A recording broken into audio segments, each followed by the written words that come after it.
आज हम प्रथम विश्व युद्ध के बारे में बात करेंगे।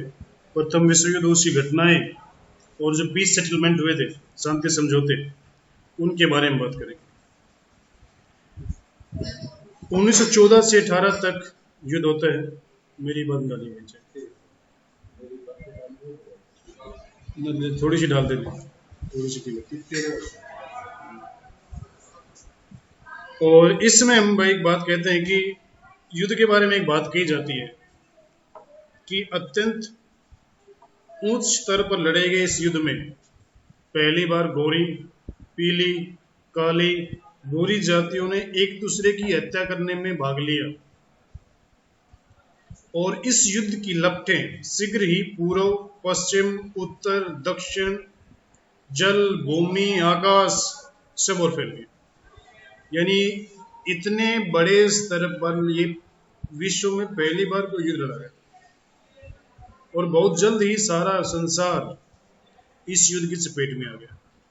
तो ऐसा क्या युद्ध लड़ा गया जिसके लिए सारा देश इतने एक तरह से आतुर, सारी दुनिया आतुर बैठी थी।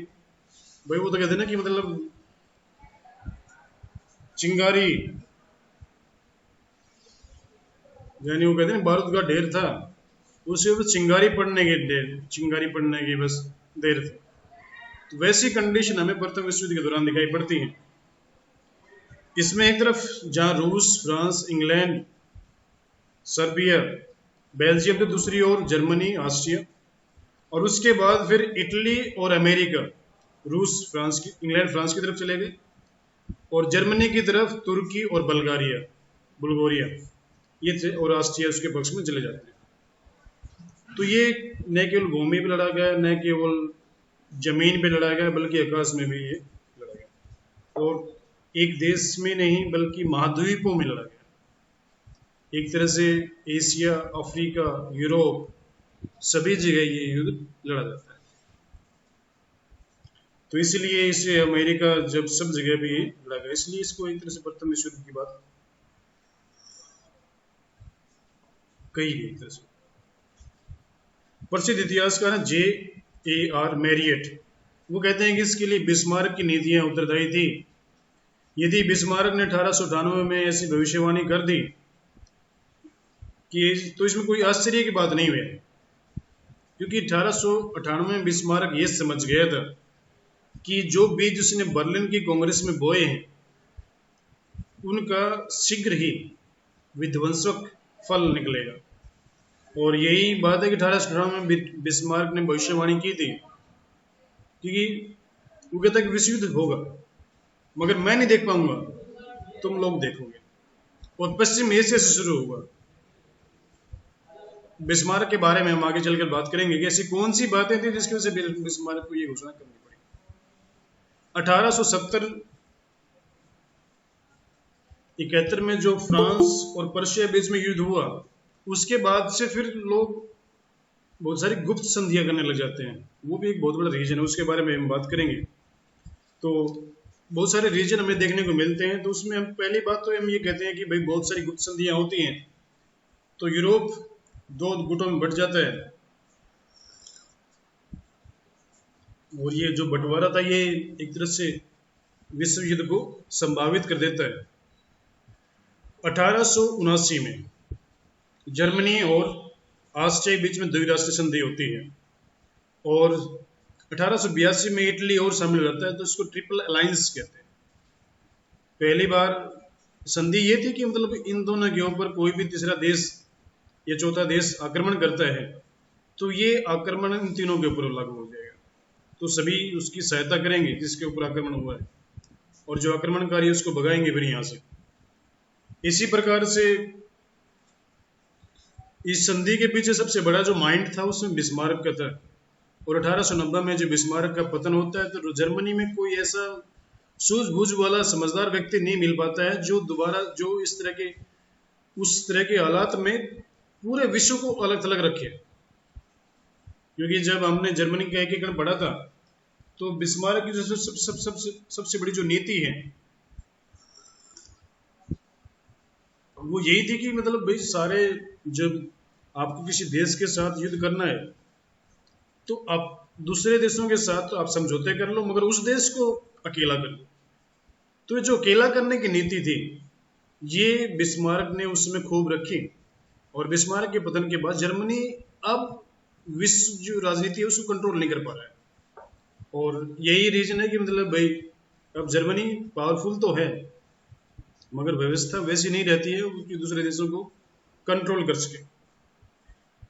और यही कारण था कि जैसे 1894 में फ्रांस और रूस की भी संधि होती है और इंग्लैंड उसमें जो शानदार अलगाव की नीति थी या शानदार पृथकता की नीति थी उस पर चल रहा था, मगर उसको भी चिंता सताती है कि जब 3 देशों ने संधि कर ली और रूस और फ्रांस ने भी संधि कर ली।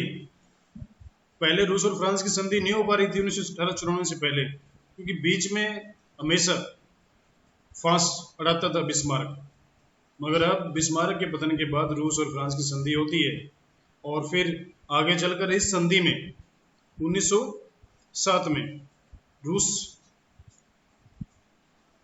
एक तरह से 1907 से पहले हम बात करेंगे 1902 की। 1902 में पहली बार इंग्लैंड अपनी शानदार जो पृथकता की नीति थी यानी अलगाव की, यानी किसी भी दूसरे देश की राजनीति में सही हस्तक्षेप नहीं करना है, नीति उसकी थी इंग्लैंड की। तो वो छोड़ता है, पहली बार जापान के साथ संधि करता है। जब हमने पिछली बार जापान के औपनिवेशिक पावर में उसको देखा था तो वहां पर संधि बराबरी के स्तर पर होती पहली बार। फिर 1904 में वो फ्रांस के साथ करता है संधि और 1907 में उस संधि में रूस भी शामिल करता है। तो इस जो 1907 की जो संधि होती है इसको बोलते हैं ट्रिपल एंटेंटे, त्रिराष्ट्र संधि। यहाँ पर इटली एक ऐसा देश के रूप में आता है। इटली ने जो व्यवस्था स्थापित की, इटली के बारे में कहते थे कि इटली हर जगह नाचती है, हर जो एक कैबरे डांसर के रूप में लगा कुछ भी लगा मुझे, क्योंकि वो इसलिए कहा गया एक तरफ तो उसने जर्मनी और राष्ट्रीय साथ संधि कर रखी थी ट्रिपल अलायंस में, मगर इसके बावजूद भी वो फ्रांस और इंग्लैंड के साथ संधि करने के लिए बातचीत जारी थी उसकी। तो ये चीजें हमें दिखाई पड़ती हैं किस प्रकार से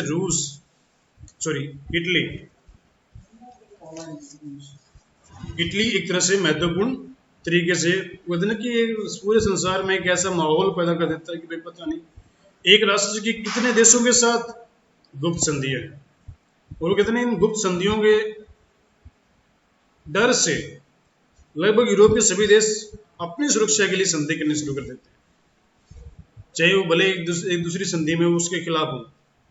तो ये चीज हमें देखने को मिलती है। आर्थिक साम्राज्यवाद सबसे बड़ा कारण था, क्योंकि आर्थिक एक तरह से इंग्लैंड का लगभग पूरे विश्व में अधिकार था। कहते थे कि भाई इंग्लैंड एक ऐसा देश है जहां पर कभी सूर्यास्त नहीं होता है, उसी नक्शे कदम पर फिर फ्रांस चलता है, फिर जर्मनी चलता है, इटली चलता है, रूस चलता है, और ये एशिया अफ्रीका की सब जगह पे, चाहे वो भारत था, चीन था या फिर उधर अफ्रीका था, इन देशों में अपने साम्राज्यवादी व्यवस्थाएं स्थापित करते हैं और एक दूसरे से अधिक साम्राज्यवादी क्षेत्र स्थापित करने की होड़ में उनको आप आमने सामने भी लेकर आती है ये होड़। तो बहुत सारे युद्ध आपस में होते हैं इस तरह से। तो वही कंडीशन यहाँ पर देखने को मिलती, राष्ट्रवाद की भावना सामने आती है। इसके बारे में ये कहा जाता है खासकर 1870 के बाद जब से जर्मनी का एकीकरण हुआ, राष्ट्रवाद की भावना बहुत ज्यादा फैलती है और ये बोला गया कि राष्ट्रवाद अब एक नया धर्म बन जाता है जिसने मानव जाति की भावनाओं को विशेष प्रेरणा दी। यहाँ पर मतलब रेशियल राष्ट्रवाद की जो कॉन्टेक्स्ट की हम बात करते हैं तो जो मानव के जो अधिकार हैं सामान्य जनता के, वो अधिकार हाशिए पे चले जाते हैं, क्योंकि राष्ट्रवाद एक बड़े तरीके से सामने आता है, पहले राष्ट्र फिर मानव। तो वो उस व्यवस्था में एक तरह से ये सामने आती हैं बातें, और एक तरह से हर राष्ट्र अपने आप को स्ट्रॉन्ग बनाने की कोशिश करता है। और फिर धीरे धीरे जर्मन आंदोलन आता है, फिर स्लाव आंदोलन आता है, यानी सभी राष्ट्र धीरे धीरे किस तरह से सामने आते हैं। और फिर वो 5 मिनट हुआ मेरे, तो वो चीज़ आती हैं तो ये एक तरह से राष्ट्रवाद का जो व्यवस्था थी वो इतनी आगे बढ़ती है कि लोग उस भावना में बह करके दूसरे देशों पर आक्रमण करने की, यानी अपने राष्ट्र को स्ट्रॉन्ग बनाना है। फिर सैनिकवाद की भावना है। हीगल कहता है जिस प्रकार वायु के चलने से समुद्र का जल निर्मल रहता है, उसी प्रकार युद्ध भी राष्ट्र को स्वच्छता और बल प्रदान करता है। यानी राष्ट्रवाद की ऐसी भावनाएं वहां पर दिखाई पड़ती हैं। और कहते हैं कि जब युद्ध होता है तो बाकी सारी समस्याएं देश की समाप्त हो जाती हैं, केवल युद्ध ही रहता है। तो कई बार युद्ध का इस तरह भी सहारा लिया जाता है, इतिहास में बहुत सारे ऐसे उदाहरण में मिलते हैं। पर इसके साथ साथ फिर जो उसमें के जो विचारक थे, खासकर ट्रास्टस्की की बात करते हैं, जो रूस का विचारक था, उसने एक लेख पॉलिटिक्स में लिखा कि बल प्रयोग ही अधिकार है। ये वही बात है जिसके हाथ में लाठी उसी की भैंस, यानी जो पावरफुल है वो कब्जा भी कर लेगा और कब्जा खाली भी करवा लेगा।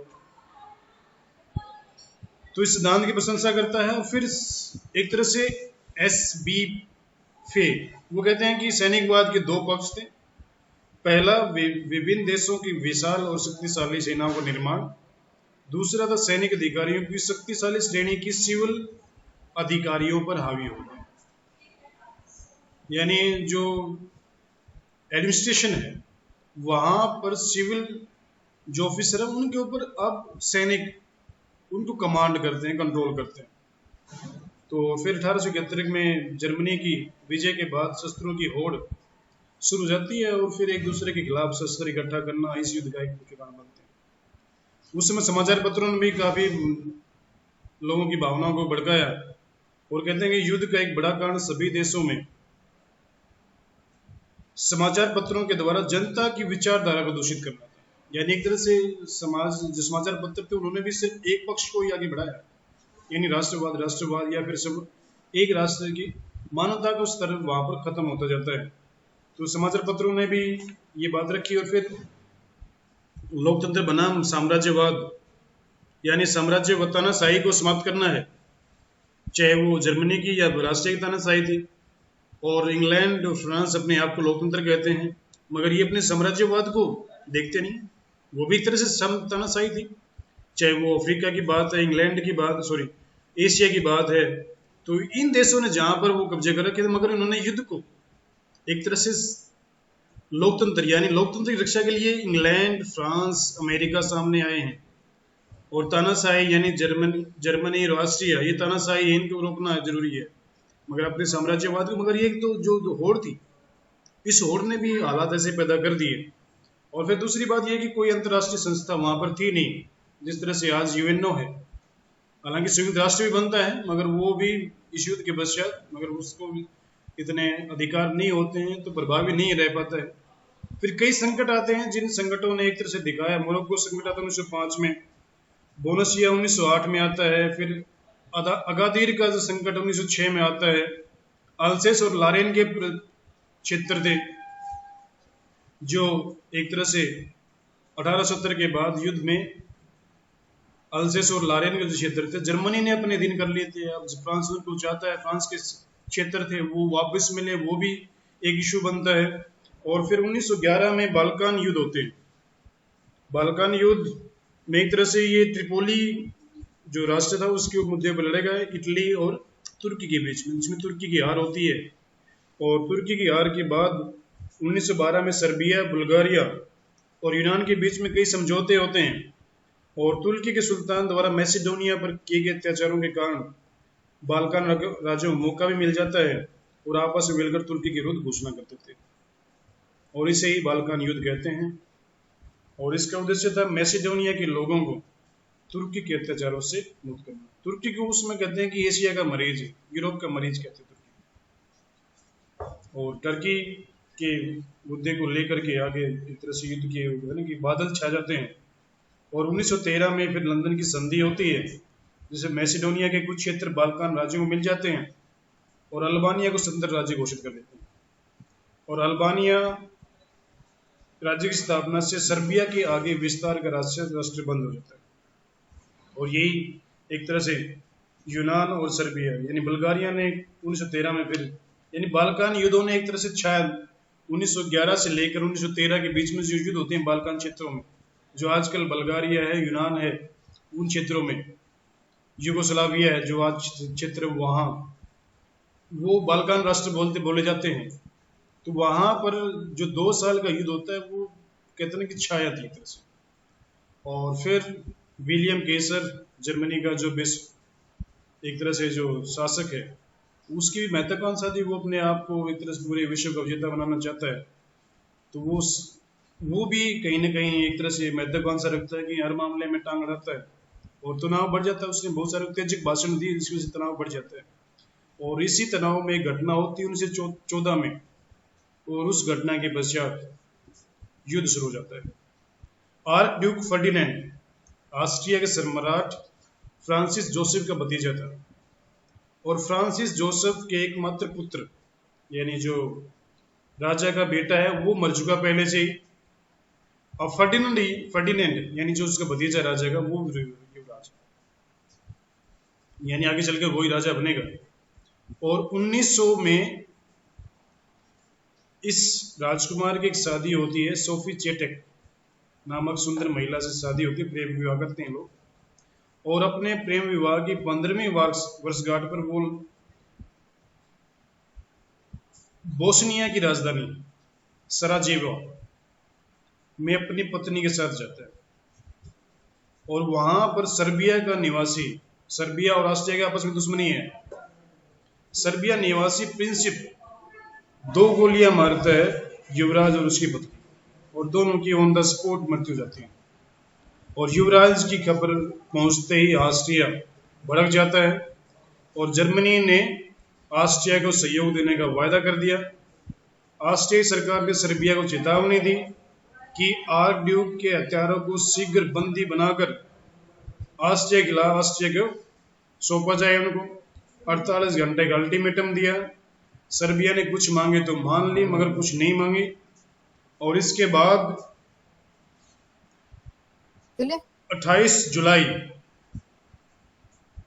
को ऑस्ट्रिया ने सर्बिया के विरुद्ध युद्ध की घोषणा कर दी। जर्मनी ने ऑस्ट्रिया के पक्ष में, रूस ने सर्बिया के पक्ष में युद्ध में शामिल हो गए। और फ्रांस ने फिर जर्मनी के खिलाफ ऑस्ट्रिया के विरुद्ध युद्ध में रूस का साथ दिया, यानी एक दूसरे के साथ आता गया। और जर्मनी ने फिर फ्रांस की ओर बढ़ते हुए बेल्जियम पर हमला कर दिया। तो इंग्लैंड ने भी जर्मनी के विरुद्ध घोषणा कर दी। तो फिर बाद में Japan, Italy, America, France, England रूस के पक्ष में, और तुर्की और बल्गारिया जर्मनी के पक्ष में शामिल हुए। तो इस तरह से 1914 में हालात शुरू हुए, जिसकी वजह से हम कहते हैं कि भाई प्रथम विश्व युद्ध शुरू हो गया। तो ये आज इसके कारण थे। इसमें कोई ऐसी बात हो जो आपको समझ में नहीं आई हो तो उसके बारे में हम कुछ देर बात कर सकते हैं। बताओ भाई। आ गया सर। आगे ये मोर क्वेश्चन क्या था? क्या करे हो?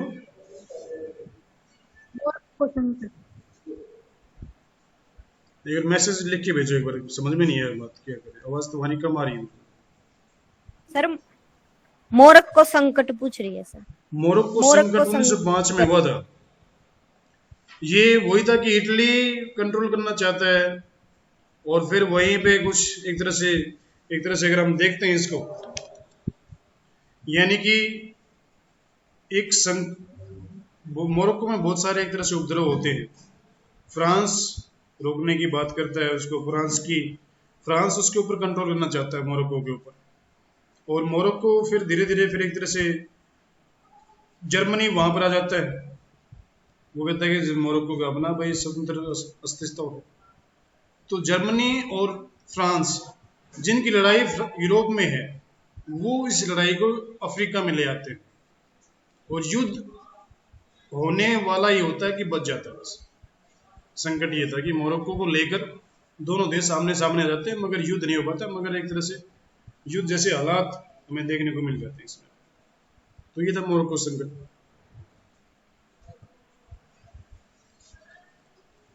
ठीक है, ठीक है सर। चलो ठीक है सर एक ये गणराज्य और स्वतंत्र में क्या अंतर है? क्या गणराज्य और गणतंत्र। गणराज्य और गणतंत्र, बात तो एक ही है। जिस तरह से कहते हैं ना कि पहले जो हम जब प्राचीन काल की बात करते हैं तो वहां पे गणराज्य की बात करते हैं, क्योंकि राज्य की अवधारणा थी एक तरह से, मगर उसका जो मुखिया है उसका इलेक्शन होता है। आगे चलकर जब हम आधुनिक काल में आते हैं तो गणतंत्र की बात करते हैं। हालांकि बात दोनों सेम ही है। पहले उस तरह से इलेक्शन नहीं होते थे, एक सामूहिक व्यवस्था होती थी। अब ये कि क्षेत्रफल बड़ा हो गया मगर उसके बावजूद भी लोग वोट डालते हैं, तो दोनों में कोई ज़्यादा डिफरेंस नहीं है, दोनों एक ही व्यवस्था है। यानी शासन की जो मूल प्रणाली है वो एक ही है।